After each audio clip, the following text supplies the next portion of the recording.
L'Iran renforce son arsenal militaire. La Chine se positionne derrière comme renfort. Et les États-Unis actuellement sont pas du tout contents. Parce que là, c'est gâté, les gars. Regardez attentivement cette photo incroyable. On y voit 2 camions lance-missiles chinois ultra modernes équipés de missiles marque YJ avec un camouflage bleu pixel typique de l'armée chinoise. Ce n'est absolument pas une simple parade militaire à Pékin. Non, c'est le symbole concret, visuel du renforcement éclair et massif de l'arsenal iranien. En ce début d'année 2026, aujourd'hui, on va décortiquer ça. Comme ça, vous allez comprendre pas mal de choses, étape par étape, avec des faits vérifiés et des chiffres précis. Accrochez-vous bien, car là, ça va vraiment faire mal. Les gars, l'Iran est en train de mettre ses pions en place. L'Iran se prépare à la guerre. Ça, c'est clair et net.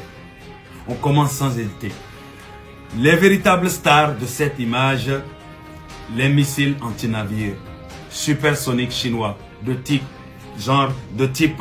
CM302 qui sont la version d'exportation du célèbre YJ-12.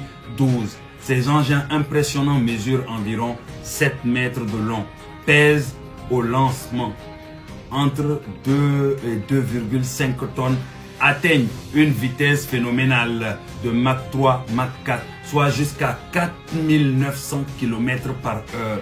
Leur portée opérationnelle s'étend de 290 à 460 km selon les variantes. Ils volent à seulement quelques mètres au-dessus des vagues de la mer. En mode sea skimming, ultra bas, avec un radar actif, une phase terminale et des mises à jour en temps réel via Datalink.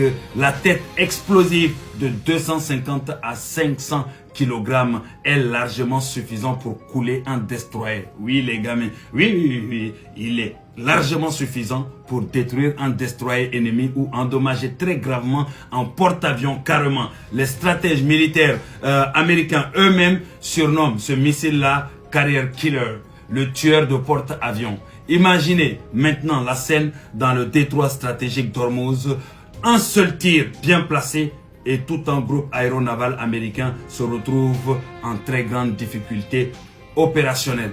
Selon les dernières informations de Reuters datant d'il y a environ 48 heures, les négociations sont quasi finalisées.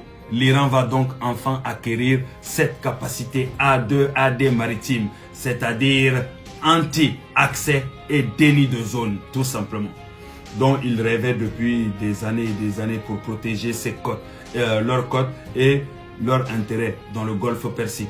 Passons maintenant au deuxième pilier majeur de ce renforcement, le système de missiles sol-air russe.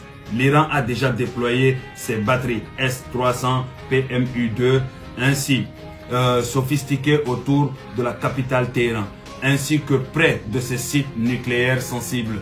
Mais le scoop réel et récent, c'est ce contrat secret estimé à environ 500 millions de dollars qui a été signé en décembre 2025 avec Moscou via Rosoboronc, un truc comme ça là, bref, j'arrive pas à bien dire le nom. Ce contrat porte sur la livraison de pas moins de 500 lanceurs portable Verba 9K 333 accompagné de plus de 2500 missiles 9M336 Verba, représente Manpad, ou missile portable sol-air le plus avancé. C'est-à-dire que au monde au jour d'aujourd'hui, son chercheur infrarouge et 3 bandes spectacle résistent efficacement aux leurres thermiques comme les phares avec une portée effective de 6 km et un plafond de 4,5 km. Vraiment impressionnant. C'est-à-dire aujourd'hui, l'Iran possède, en tout cas ils vont posséder des armes que personne n'a au monde aussi. Bon, on va dire les Russes l'ont, mais à part les Russes, les autres ne l'ont pas. Les gars, bonne soirée et que le meilleur gagne.